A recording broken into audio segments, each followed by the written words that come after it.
Hello বন্ধুরা, সবাইকে আমার নমস্কার এবং আদাব। আজকে দেখাবো আমি লাল টসটসে টমেটো দিয়ে কিভাবে ঘরোয়া পদ্ধতিতে টমেটো সস তৈরি করা যায়। সস তৈরি করার জন্য লাগবে রসুন, লবঙ্গ, টমেটো, চিনি ও ভিনেগার। প্রথমে টমেটোকে বোটা ছাড়িয়ে পরিষ্কার জলে ধুয়ে নেব। তারপর জল ঝরিয়ে নিয়ে ফ্যানের তলে ভালোভাবে শুকাই, যাতে গায়ে কোনো জল থাকে না, অথবা একটা ন্যাকড়া দিয়ে মুছিয়ে নিতে হবে। তারপর এভাবে টুকরো টুকরো করে টমেটোকে কেটে নিতে হবে।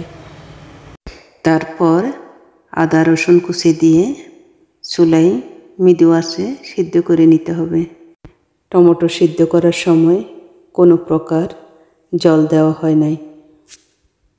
টমেটো সিদ্ধ হয়ে গেলে একটা ডাল ঘুটনি দিয়ে টমেটোকে ভালো করে ঘুটে দিতে হবে, যাতে দানা দানা ভাব না থাকে।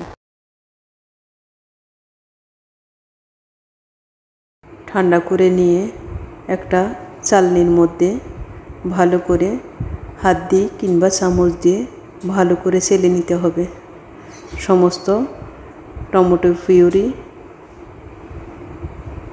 বাইরে হওয়া পর্যন্ত।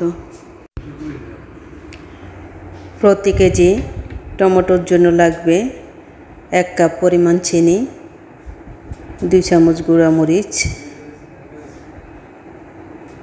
1 কাপ ভিনেগার, 2 থেকে 3টা লবঙ্গ, 2 থেকে 3টা গোলমরিচ, পরিমাণ মতো লবণ। নেড়ে চেড়ে একটু রেড ফুড কালার দিতে হবে। সেটা অপশনাল, দিলেও পারেন না দিলেও পারেন। নামানোর আগে 1 চামচ কর্নফ্লাওয়ার সিরকা দিয়ে গুলে সসের মধ্যে দিতে হবে। হয়ে গেল আমার মজাদার ঘরোয়া পদ্ধতিতে টমেটো সস।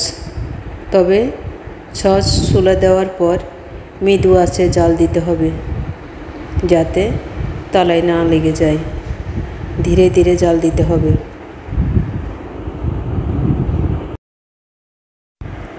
ফুটানো হয়ে গেলে ঠান্ডা করে একটি জারে, যেখানে কোনো প্রকার জল থাকবে না, শুকিয়ে নিতে হবে রোদ্রে। সসটা রেখে দিতে হবে। যারা দীর্ঘদিন সংরক্ষণ করতে চান, অনেক বেশি করে সস তৈরি করবেন, তারা অবশ্যই সসে সোডিয়াম বেনজোইন 1 চামচ প্রতি কেজিতে আর সাইট্রিক অ্যাসিড 1 চামচ দিয়ে দিবেন।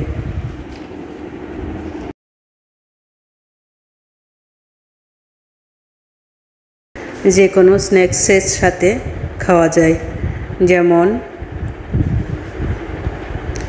মোগলাই, পরোটা, বার্গার, চমুচার, সিঙ্গারা, সব কিছুর সাথে খাওয়া যায়।